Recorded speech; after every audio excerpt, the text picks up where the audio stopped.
d'alimentation et qui avait été aussi présenté précédemment.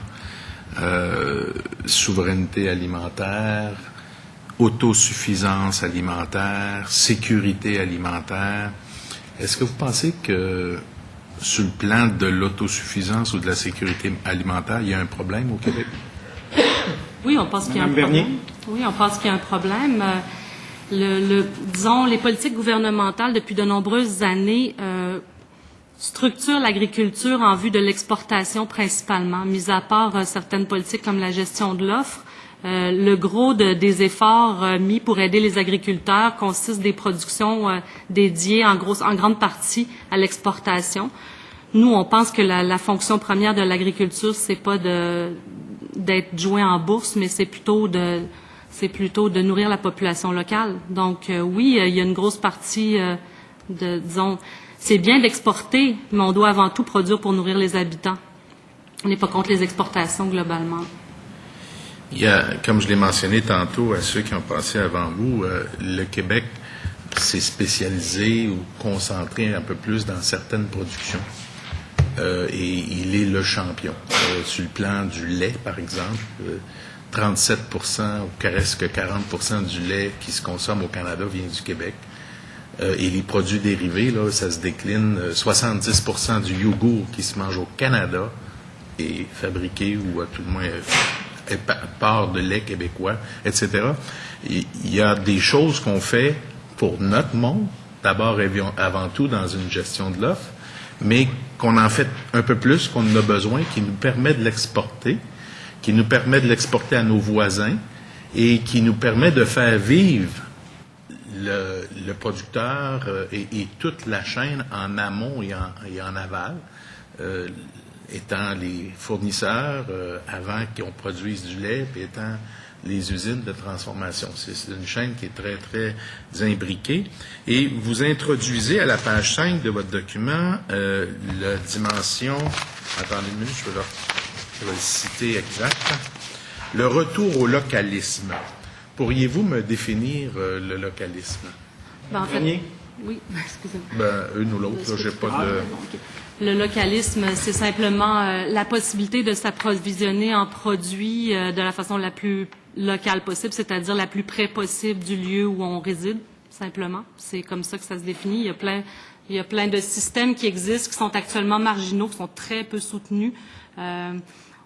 On s'entend, les grandes productions, comme la production porcine, la production laitière, bénéficient d'une aide substantielle de la part de l'État depuis de nombreuses années.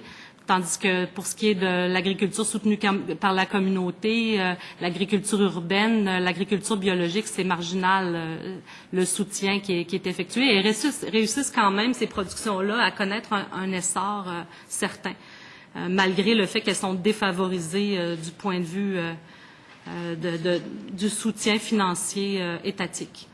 Donc, on pense que le localisme, ça consiste à justement s'assurer que toutes les formes de mise en marché et de production et de distribution axées sur le local soient favorisées par l'État, tout simplement. Quelles seraient vos propositions pour aller dans ce sens-là? Dans le sens du localisme? On vous a soumis une série de recommandations qui sont sur la petite feuille qui tiennent sur une page, mais qui sont aussi dans le mémoire qu'on avait présenté devant la commission Pronovo, qu'on vous a remis en même temps. Et on est assez, disons, on était très favorable à une grande partie des recommandations du rapport Pronovo. Même que malgré les quelques-unes qui faisaient pas nécessairement notre affaire, on serait prêt à vivre avec l'ensemble, là, parce que ça faisait consensus aussi. Je voudrais juste corriger, parce que vous parlez de soutien de l'État. Les secteurs qui sont sous gestion de l'offre ne reçoivent pas de soutien de l'État, donc le secteur laitier n'en a pas. Le secteur porcin, par contre, à travers l'ASRA, l'Assurance Stabilisation du Revenu Agricole, reçoit du soutien de l'État. Et vous dites que les... Je voudrais juste dire peut-être que quand même, la gestion de l'offre, c'est un soutien réglementaire de l'État. C'est pas un soutien financier, mais c'est une aide sous forme de règlement, quand même. Est-ce que vous seriez en faveur de l'abolition de la gestion de l'offre? Non, on n'a pas pris position là-dessus. OK. Vous dites que vous souscriviez à une grande partie des recommandations du rapport Pronovo. Une des recommandations du rapport Pronovo était l'abolition pure et simple du soutien aux revenus, tel qu'on le connaît, l'ASRA.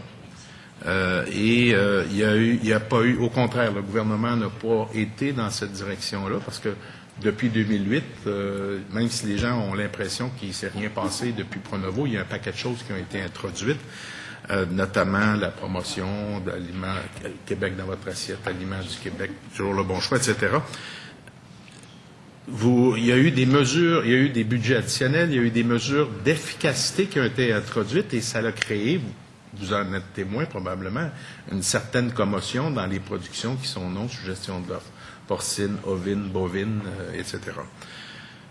Pensez-vous qu'on doit aller plus loin dans ces mesures d'efficacité-là ou aller dans le sens de Pronovo, l'abolition des programmes de soutien aux revenus qui ont été, donc qui proposaient une avenue différente, là, mais est-ce que vous pensez qu'on devrait s'en aller dans cette... Oui, en fait, graduellement vers d'ici la fin de l'enveloppe budgétaire actuelle, il faudrait préparer la transition vers quelque chose de nouveau, là, vers quelque chose vers une aide à l'agriculture qui ne soit pas, disons, comme elle l'est actuellement. Je pense que oui, il faudrait se préparer à encourager un autre type d'agriculture, une agriculture plus diversifiée. Et l'enveloppe doit être substantielle, donc effectivement, ça passe par... Plus diversifié, genre? Diversifié... Tu sais, demain matin, on fait moins de porc. Oui. On fait plus de porc qu'on a besoin parce qu'on en exporte. On transforme plus de porc qu'on en consomme parce qu'on en exporte. Demain matin, on en fait moins. Oui. Qu'est-ce qu'on fait à la place pour occuper le producteur et le transformateur et le distributeur et combler peut-être plus besoin à l'exportation là, parce qu'on est revenu sur le local? Qu'est-ce qu'on fait là? Comment vous voyez ça, la suite des choses? Parce que les producteurs nous disent qu'il ne faut pas aller trop vite dans ces changements-là. La fin de ça, c'est dans 2 ans. Qu'est-ce qu'on prépare ensemble pour amortir le choc?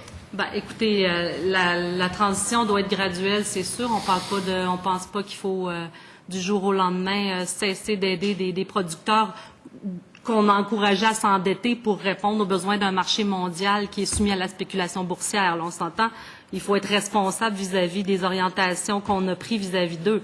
Sauf que c'est quand même par l'aide graduelle de l'État qu'on peut envisager une transition vers des formes d'agriculture plus respectueuses de l'environnement et plus propices à assurer la souveraineté alimentaire du Québec. On mange pas que du porc, on mange pas que du lait, on mange pas que des œufs au Québec. Il y a une panoplie d'aliments, de produits dont on se nourrit.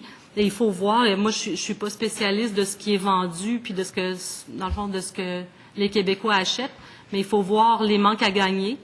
Puis encourager les productions dans lesquelles on n'arrive pas à... par exemple, c'est pas normal qu'on soit obligé d'importer des carottes du Mexique ou des États-Unis alors qu'on est capable de produire les carottes dont on a besoin ici. C'est une culture qui est très bien adaptée au Québec et c'est la même chose pour un paquet d'autres produits. Donc, il faut voir ce qui est adapté à notre climat puis être capable de le produire en quantité suffisante. Puis les surplus, on les exporte. Mais pour ce qui est, je pourrais pas vous sortir une liste d'aliments. Là, je pense que ça demande un travail de spécialiste. Je suis pas capable de faire ça maintenant. Si vous m'engagez, je vais le faire. Député de Rivière-du-Loup veut prendre la parole. Allez-y, monsieur. Merci, Monsieur le Président. Sur la première orientation, l'objectif 1, informer, sensibiliser sur l'impact négatif des pratiques agricoles actuelles. Moi, je vis dans l'industrie agricole, je suis dans une région agricole, et corriger mon évaluation de la situation s'il y a lieu, là, mais j'ai l'impression qu'on s'est non seulement nettement amélioré, mais amélioré beaucoup au cours des dernières années.